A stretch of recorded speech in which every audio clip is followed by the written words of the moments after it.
Assalamualaikum warahmatullahi wabarakatuh. Halo semuanya, perkenalkan nama saya Putri Amelisa Febri Andini dengan NIM 2503010008. Saya dari Program Studi Pendidikan Bahasa dan Sastra Indonesia, Universitas Maritim Raja Ali Haji. Pada hari ini saya akan mendemonstrasikan media pembelajaran inovatif berbasis TIK untuk mata kuliah pembelajaran berbasis teks. Berdasarkan lembar kerja yang telah saya susun, saya mengambil fase E kelas 10 dengan jenis teks eksposisi. Target kompetensinya adalah siswa mampu menganalisis struktur dan kebahasaan teks eksposisi secara kritis. Platform TIK yang saya ambil adalah Canva, karena Canva mudah diakses baik dari HP maupun laptop, sehingga fleksibel bagi siswa. Canva juga memiliki fitur offline editing yang membantu menghemat kuota internet, apalagi bagi siswa yang berada di daerah pesisir. Dan juga hasil akhirnya dapat diunduh dalam file yang kecil, sehingga ramah terhadap penyimpanan HP. Langsung saja saya masuk pada simulasi mengajarnya. Halo anak-anak semua, coba perhatikan gambar di slide Canva Ibu ini. Nah, menurut kalian, apakah gambar sampah di sekolah ini merusak pemandangan? Nah, pendapat dari kalian tentang pemandangan ini dalam teks eksposisi disebut dengan tesis atau pernyataan pendapat. Kita masuk ke slide selanjutnya. Sebelum itu, Ibu akan menjelaskan apa itu teks eksposisi, struktur teks eksposisi, tujuan pembuatan teks eksposisi, dan bagaimana sih jenis teks eksposisi itu. Apa sih itu teks eksposisi? Teks eksposisi adalah teks yang berjenis non-fiksi yang memaparkan informasi, pengetahuan, atau argumen secara padat, singkat, dan akurat berdasarkan dengan fakta. Tujuan teks eksposisi yang pertama yaitu memberikan informasi, menjelaskan satu topik, konsep, atau pengetahuan agar pembaca mendapatkan wawasan yang baru. Yang kedua itu ada meyakinkan atau disebut dengan argumen, menyajikan pandangan penulis yang didukung oleh fakta untuk meyakinkan pembaca atas topik yang ia bahas. Yang ketiga itu ada memberi wawasan, menjelaskan isu-isu hangat, masalah sosial, dan topik pendidikan dari sudut pandang objektif. Anak-anak, Ibu akan menjelaskan struktur teks eksposisi. Struktur teks eksposisi itu ada 3. Yang pertama yaitu tesis atau pernyataan umum. Tesis atau pernyataan umum merupakan kalimat-kalimat yang memberikan gambaran umum tentang permasalahan yang angkat di dalam tesis tersebut. Yang kedua itu ada argumen. Pendapat, ada rangkuman argumen. Pendapat atau argumen dari penulis berguna untuk penjelasan dari tesis yang dijelaskan sebelumnya. Biasanya berisi fakta-fakta untuk memperkuat argumen-argumen penulis. Yang ketiga ada penegasan ulang. Penegasan ulang adalah perumusan kembali secara singkat yang biasanya berisi simpulan atau saran.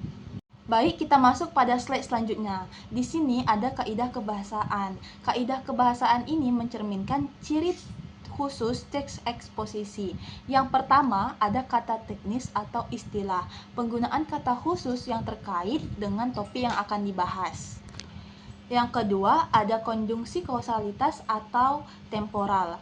Kata hubung sebab akibat seperti sebab, karena, sehingga, dan urutan waktu seperti sebelumnya, kemudian, dan setelah itu untuk memperkuat argumen.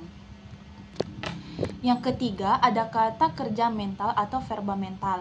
Kata kerja yang menggambarkan proses berpikir atau perasaan seperti memperkirakan, menyimpulkan, berasumsi, dan mengagumkan.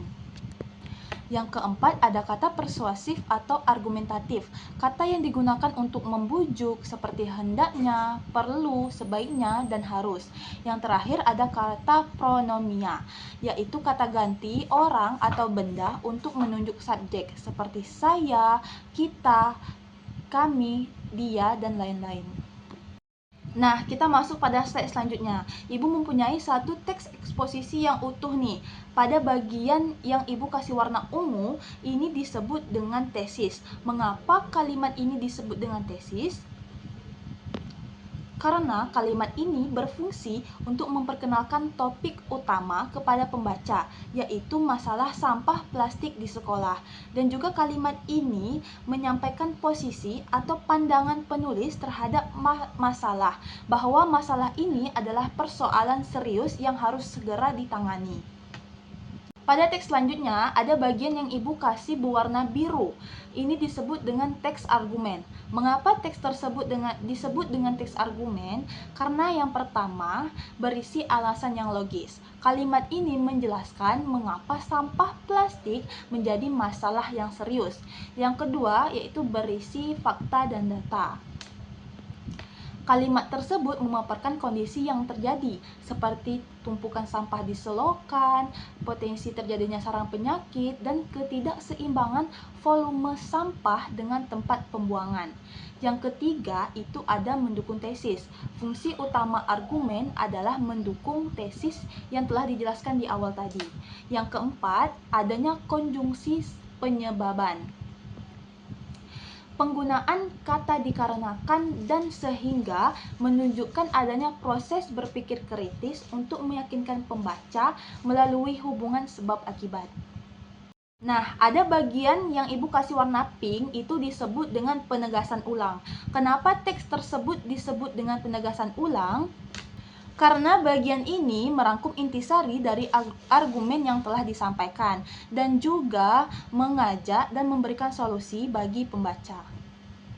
Nah, dapat disimpulkan bahwa teks eksposisi bukan sekedar teks yang memberikan informasi, tetapi merupakan sarana strategis untuk meyakinkan orang lain melalui argumen yang kuat.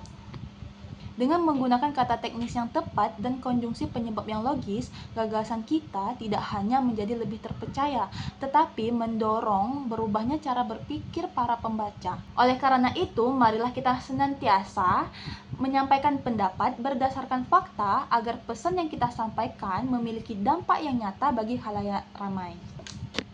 Sekian yang dapat saya sampaikan, saya akhiri. Wabillahi taufiq wal hidayah. Wassalamualaikum warahmatullahi wabarakatuh.